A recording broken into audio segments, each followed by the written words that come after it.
there is a view promulgated by the right wing and often by former workers who have achieved a level of affluence that one of the key problems with U.S. industry is labor unions. The labor unions started making too many demands on the factory owners, on the multinationals, and labor unions have driven the economy down. They have driven corporations out of the United States into third world countries. Can you respond to that point of view? Well, if that's the case, then that point of view wants us to become like the third world countries. In other words, live in poverty, live in squalor, be overexploited, and be humiliated by arrogant corporations and their managers. If that's the worst thing that labor has done to prevent us from becoming that, being reduced to that, then all I would suggest is that we need labor unions more extensively than ever before. In fact, more precisely, they should be extended to the third world countries to equalize the situation, namely to improve the standard of living of third world workers. I'm outraged by that kind of remark. Implicit in that remark is that if we didn't have labor unions, we would be able to drive working conditions, income, and everything else down to the level of a third world country, which in turn, of course, as we all know, is being exploited by capitalists, multinational. You know, why use the word multinational corporations as well? I'm sick and tired of hearing that this is an industrial society when in fact it's a capitalist society that has more industry than before.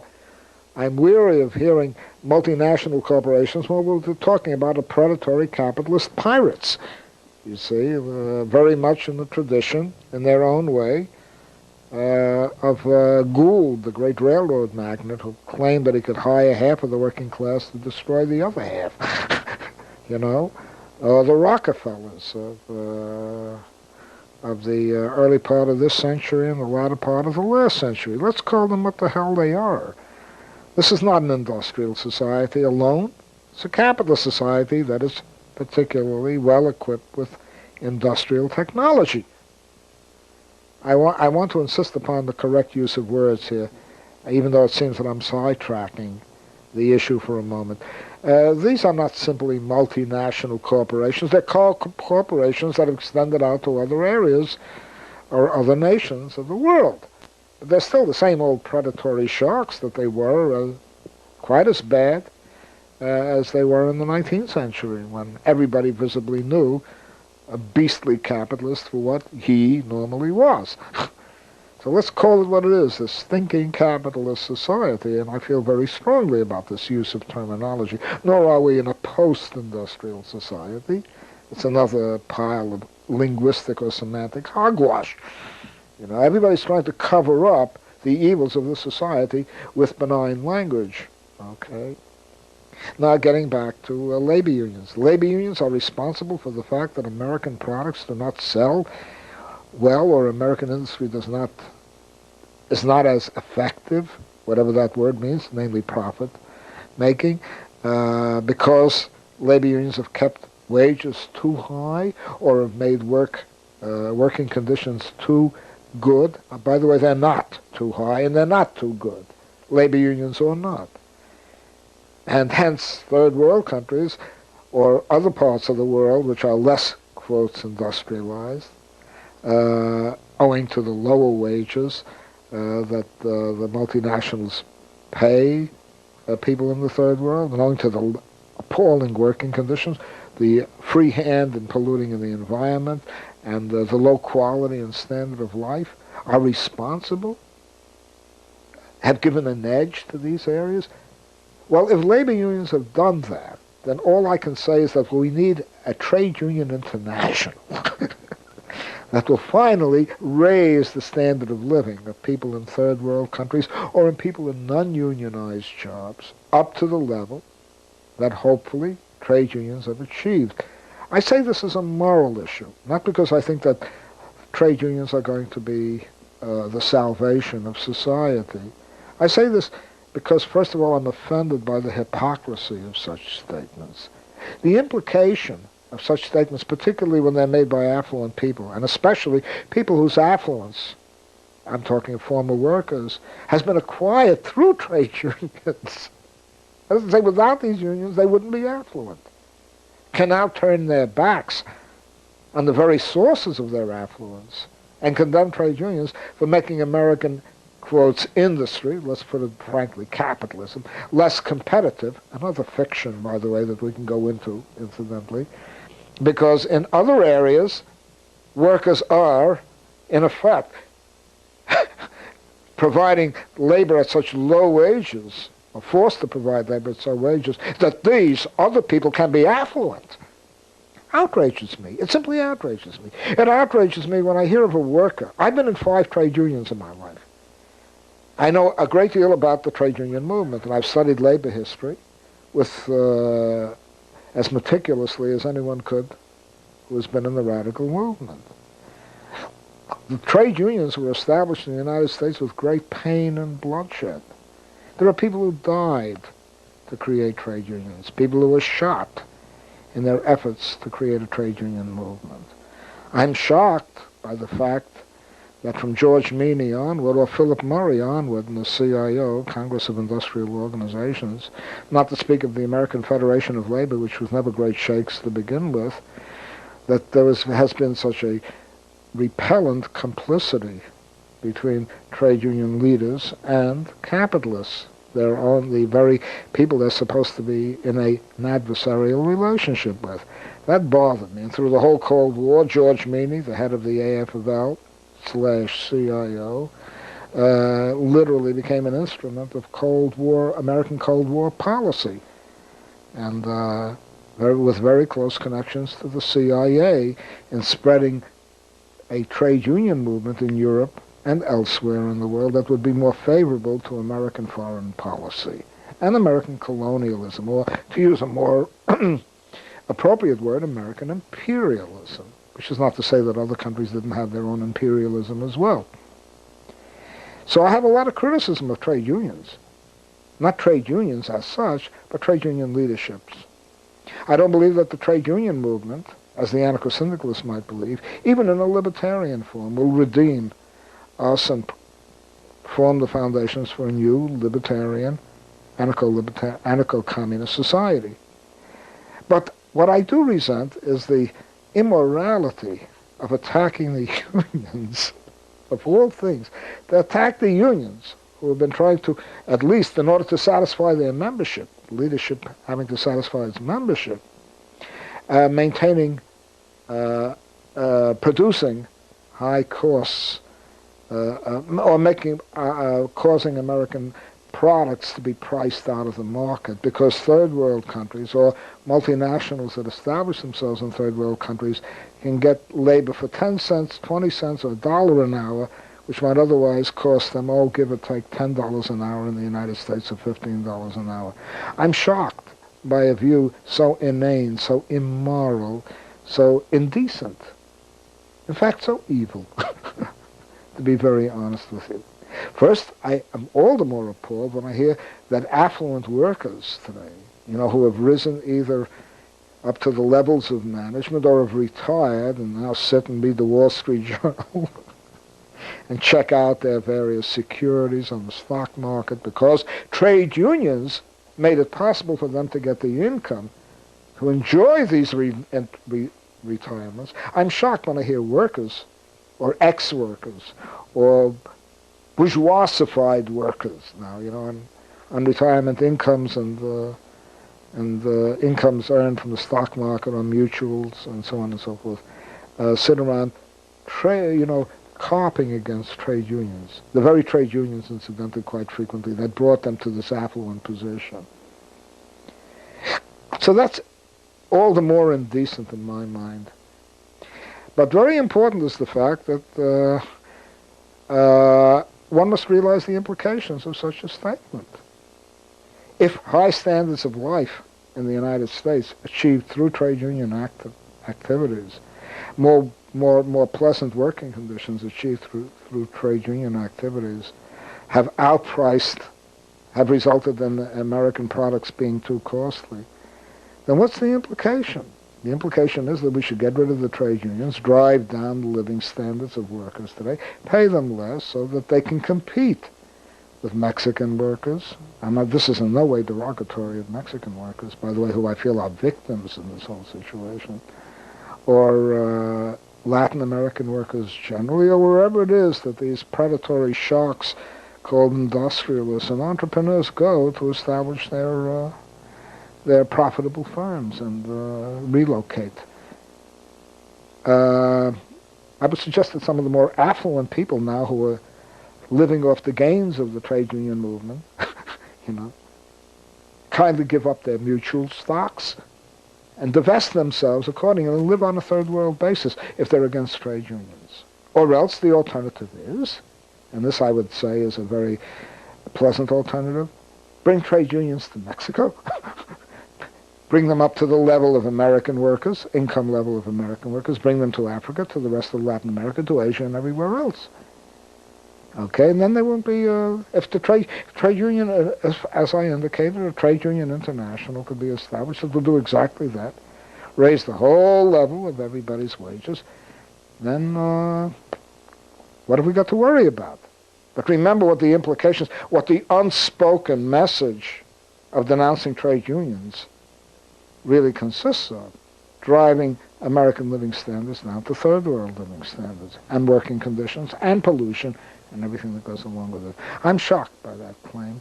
I can understand capitalists have everything to gain. They have everything to gain by this, of course. Cheaper labor costs mean more profits for them. Okay, fine. Worse working conditions, no environmental regulations, no factory regulations that inhibit them from using toxic materials in the course of production, poisoning their own workers, as they do on such a lavish scale, even in the United States. You see, the trade union movement in the United States is not even sufficiently environmentally conscious in terms of internal plant pollution. Remember how many workers in the United States are exposed to carcinogenic substances in the very process of working in plastics and chemical industry and mining, whatever you like. So I'm shocked. And I have nothing but contempt for people who make statements like that. Although I understand why the Wall Street Journal might make a claim like that. Sure. It's a typical view that the government and corporations reformed themselves, giving workers better working conditions, health care, better vacation, etc. You see it in the school history books. Could you go into the real struggle that took place? It wasn't top-down reform. I've been in the labor movement, the industrial workers movement, by which I mean the United Electrical Radio Machine Shop Workers as a foundryman, during the late 30s and early 40s. I've worked for General Motors, God's gift to America, for, 4 or 5 years. Putting it all together in various other places and factories that I've worked in, and fairly enlightened areas where trade union consciousness was high, like New York City or the New York metropolitan area.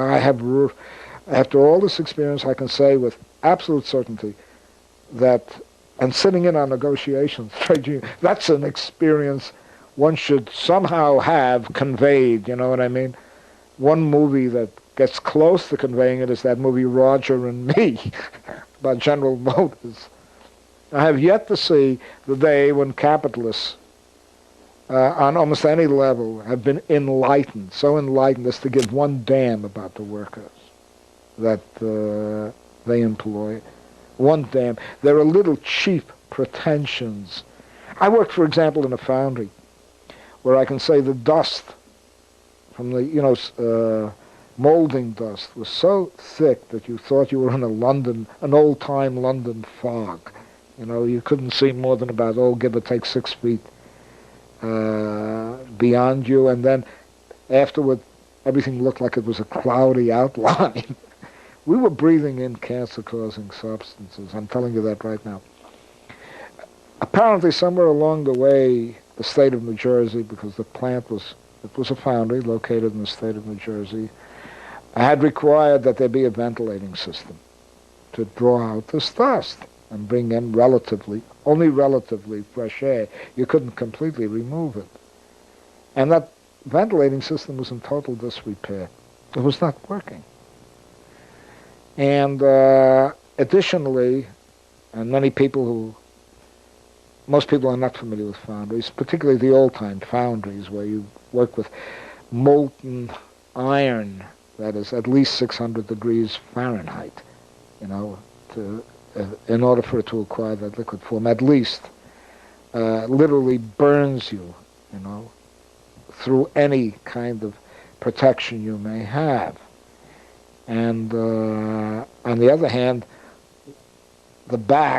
your back freezes because they have to open these huge doors to let air come in. Otherwise, the place would literally explode. I've seen working conditions that horrible in which, as a union negotiator, because we were rank and file negotiators, you see, we worked on our job, and then when we had union work, we'd get paid by the union, taking off time in behalf of our workers. I was a shop steward and a union secretary. So I was involved in negotiations with, quotes, management. And there was nothing I could say to the owners of this corporation that would induce them to restore the ventilating system and to, in some way, prevent the workers from coming down with pneumonia, minimally the flu, certainly colds, because of the uneven temperature of facing molten iron with your, in one way, and then being frozen by the winds coming through the open doors in the wintertime. And so there was nothing I could do to get these capitalists to so much as give a damn about the workers in this plant. I can say from my own experiences that I've seldom seen any humane attitude on the part of a capitalist. For all the garbage one hears about these people giving grants through NPR or PBS, or they love to flaunt as Ford is interested in quality, and General and DuPont is concerned with better things for people through chemistry. That was one of their slogans.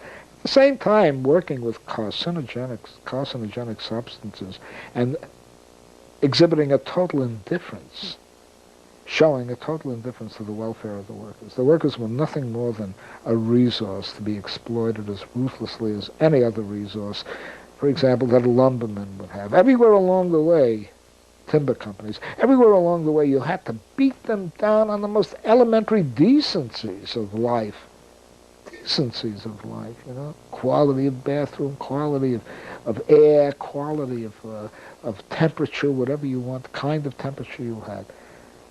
To believe for one moment that without labor unions around, and hopefully labor unions, unlike mafia-controlled labor unions, truly concerned with the workers, these people would just... we would be back to the 1830s or 1840s where people would work 12, 14 hours a day, including children, and would die prematurely. American longevity figures would alter drastically if there weren't some forces restraining them, largely the product of trade union struggles. And these trade unions had to gain recognition and to have an impact on society through the bloodiest kind, the most painful kind of struggles that you can possibly imagine. Memorial Day Massacre, which the CIO in 1937, this is a personal memory, tried to bring a trade union recognition to Republic Steel, one of these really pernicious little steel outfits. I'm talking of 1937, the end of May 1937. They shot 30 workers in the back, unarmed workers who were not even involved in a confrontation with them. Police, Chicago police did that, and quite a few died. They were shot in the back and quite a few died. The pictures were so horrible that even though the whole event was thoroughly captured on film, they wouldn't dare show more than the most harmless incidents. One had to go to a special theater to see the whole footage of how these people were shot in the back for demanding a trade union recognition of the Steelworkers Organizing Committee of the CIO by Republic Steel. Let people turn to books like, I don't know, Jeremy Brecker's book Strike, or Louis Adamick's book Dynamite, to get a picture of what working conditions were like. And I remember before the United Automobile Workers organized GM, workers who had been in this plant that I worked in before that organization took place, before the UAW was acknowledged by General Motors, the United Automobile Workers, in the 1930s. Workers told me their working conditions, and I was horrified. The plant felt it was free, for example, to ask workers to show up at 7 o'clock in the morning, work 2 hours, go home, come back again at 1 o'clock when they needed them, work 3 hours, go home, and maybe for all I know, if my memory is correct, ask them to come again for another 2 hours. So that, workers just, the greater part of 14 hours was consumed by resting up and waiting to be called to the plant in order to work, and then to be sent home to be called back again, all within a 24-hour span. The UAW finally made the job compact. You had to show up at 8, and you left, give or take, 5 o'clock, okay? You had X amount of time for lunch, and finally you could get coffee breaks and so on and so forth. So people don't realize in crossing picket lines today, organized by legitimate trade unions, that is regular trade unions, in putting down trade unions, they don't realize what working conditions would be like today if it were up to the enterprise, specifically the capitalist, if he, and generally it's a he, had his way. And the contempt with which workers were treated, the humiliation they had to suffer. One of the main reasons why the airline hostesses went out on strike recently at American Airlines is because they were being humiliated by the bosses and by the managers. I cut out an article in the New York Times which indicated the extent to which they were being degraded as human beings. And many, the majority, of course, being women, were humiliated. It wasn't just, they didn't go out because they wanted simply higher wages. They wanted to be treated like human beings, and they were not. And I can tell you this was the case everywhere in the many different factories that I worked in over the course of at least the first half of my life. Now, bring in a trade union international, equalize the wages everywhere, and then let's talk about the competitive advantages of American industry over that of other industries. You mentioned 2 books, Dynamite and Strike. Yeah. If you were going to suggest some other works for people to read... Oh, there are many labor histories. One has only to... these are just histories that I'm personally very familiar with. I've even forgotten the titles of The History of American Labor, various experiences of workers that have been put into book form, recollections and so on and so forth, of great struggles in which... Republic Steel bought a fortune in ammunition and guns during the famous CIO organizing drives of the 1930s. The La Follette, at the time, Robert La Follette, one of the populist Midwestern senators, I believe, held hearings on the extent to which employers, major corporations, were buying guns, ammunition, tear gas, you name it, in order to fight back trade unions that were relatively disarmed. Most of the workers generally could only fight back with the planks on which they carried their banners or their placards. So there was wanton violence on the part, a terrible and terrifying violence on the part of the corporations. I lived through that whole period and can attest to it. I'm horrified that people today can look at trade unions as something that should disappear or that interfere with their affluence. Alexander Berkman, in response to the Homestead lockout, shot Henry Clay Frick. I was talking with someone last night, and they reminded me that this type of political activity seems to have disappeared. resorting to violence for political propaganda. Is that a useful tool? Violence? Well, most of the violence that I'm familiar with that occurred among the workers that I ever saw or read about was generally resistance. It was the violence that was being inflicted on them. This was especially true in the coal mining areas where there was a good deal of violence, like Harlan County was called Bloody Harlan County. Well, what recourse did the workers have? Many of them living in valleys, largely isolated from cities, and in those days, back in the 30s, you had a great deal of rural isolation. What recourse did many of these Harlan County miners have? They were coal miners. But to pull out their rifles when, in point of fact, the companies essentially were hiring assassins to kill labor organizers, They'd ambush them. These assassins would ambush them at night and just execute them. Or what we would say very bluntly was lynch them, because not only were blacks lynched in great numbers during those years, but white labor organizers in particular. That whole story has to be recovered again and shown to young people, the valiant struggles and dangers that union organizers were involved in and confronted at different times. One of the tragedies of a major documentary called The Great Depression, which recently appeared in, I think, a 7-hour series, lacks. One of the tragedies about that is that it lacks, that 7-hour documentary about the Great Depression, is that it lacks a full and adequate account of the hazards, the dangers, adequate account of the dangers that were that labor organizers and workers confronted when they tried to establish trade unions. It's a very, unfortunately, toothless, more toothless than it should be, documentary, despite the praise it has received. But I wish that had been conveyed.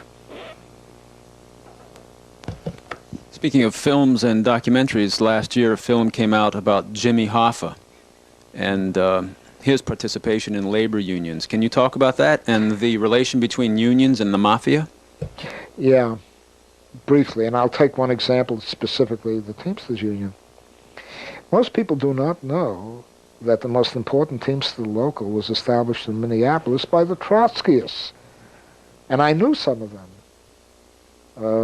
Farrell Dobbs, and I wish I could recall some of their names again, but by Trotskyists in Minneapolis. And in 1934, they called a general strike, and they were one of the strongest unions in the Midwest, as I said, in Minneapolis, because they essentially controlled the truckers who radiated out of Minneapolis to different states as they drove their vehicles across state lines and kept on giving out union propaganda, you see. And Jimmy Hoffa understudied them. He studied people like Dobbs, and there were a group of brothers who were Trotskyists and saw what their activity was. They developed things like flying squads, which were, to the best of my knowledge, unknown until their organizing drives were initiated in the early 1930s. Flying squads meant shutting down various terminals, and in the case of mines, that was picked up by the miners also, shutting down coal mines by putting pickets around them when the workers themselves didn't come out in full force. And Hoffa understudied them. And later on, he began to play games with the mafia, partly to gain control of the union, and then began to racketeer with them, so far as I can judge. This, I suspect, may have also happened with the International Longshoremen's Union, which on the East Coast, and the mafia did penetrate a number of unions. I by no means believe that the mafia penetrated the trade union movement as such. Consider such remarkable trade unions as the longshoremen that Harry Bridges led and called the general strike in San Francisco of 1934. Really incredible action. On the West Coast, I don't believe that union was tainted at all by the mafia. I know that the Automobile Workers Union was not at all tainted by the mafia. I doubt that many great internationals were not tainted by the mafia. The mafia generally worked its way into locals and rarely into internationals, taking control of locals and using extortionist techniques to call strikes or to call off strikes, you know what I mean, and lending money very frequently to employers in the clothing industry, for example, garment industry. I don't believe that the mafia, however, really penetrated into major and classically militant trade unions like the United Mine Workers, as I indicated, the UAW, United Automobile Workers, United Electrical Radio Machine Workers, Textile Workers, and so on and so forth. I believe that that has been overplayed, although there's no denying the fact that mafia penetration did occur in certain specific locals in more cases than not, that is specific locals rather than internationals. The only international that I know of, I could be wrong, of course, but I can only speak from my own knowledge that the mafia managed to get involved in was the Teamsters. But before the this only occurred after the general strike that was called by the Teamsters in Minneapolis in 1934, and in the main during the Second World War. Because what happened was that Franklin D. Roosevelt, in order to break the Trotskyist control of the Teamsters in Minneapolis, had the Trotskyist leaders thrown into jail for subversion because they were opposed to the war, and the mafia moved right in. Dan Tobin and the rest of them. I'm not saying, I don't know about Tobin himself as being a mafioso. I think he was, but that's a matter of opinion. But Jimmy Hoffa and the like. But I don't believe that the trade union movement has been criminalized anywhere to the extent that I think that the entrepreneurs have been criminalized. They're really gangsters. They are their own industrial mafia. Last question. Do you think the strike as a form of worker protest is soon going to be a thing of the past? I hope not. That's all I can say is that I hope not. It's an important form of direct action. What concerns me more than anything else is the extent to which the trade union movement, and rank-and-file movements in particular, can interact with each other to both bypass the professional labor leaders, many of whom, by the way, now don't even go into factories, plants, or whatever, but go straight from college into trade union positions. I'm appalled by that there can be trade union leaders, relatively young ones, who've had no labor experience in plants. But my deepest concern would be that the trade union movement would become too professional. The disappearance of you see, the strike weapon doesn't depend simply upon government legislation granting this or that right to the strikers. It depends, first of all, on a very strong sense of solidarity within the labor movement. For example, I believe that strikes should have been called to support the women, largely women, hostesses, or whatever their name may be at any particular time. What are they? They have some other names. Stewardess? Well, whatever. I think that other unions should have gone out and supported them. I think that, well, I'm glad that the pilots union didn't, because it simply cost American Airlines more money to fly empty planes. That was okay.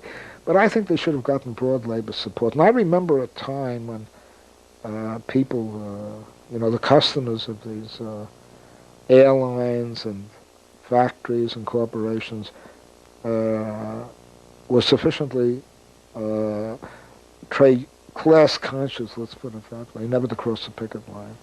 I, to this very day, would find it impossible to cross the picket line. And I remember a time when some movie projectors, I'm speaking way back in the early days of the Depression, like 1932 and 33, went out on strike in a local movie theater. in my neighborhood. And as a whole neighborhood, it wasn't just a question of, there were only two projectionists up there, okay, and they went out on strike. So not only was the theater empty, but the whole neighborhood came out in support, militant support and defense of these two movie projectors, projectionists, I think is what they're called.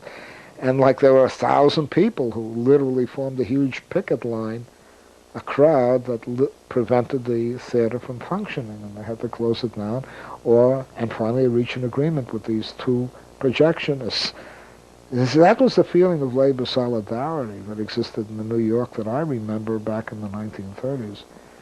And I'm sorry to see a consciousness developing right now that shows more sympathy for the corporations, even though that consciousness may even exist among workers who have benefited greatly from trade unions, but then have retired afterward.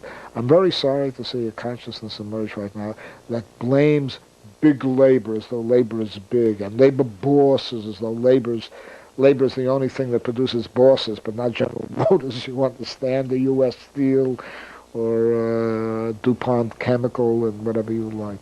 I'm very sorry to see that disappear, and I regard that as a terrible regression in consciousness. Thanks very much, Murray Bookchin. You're welcome.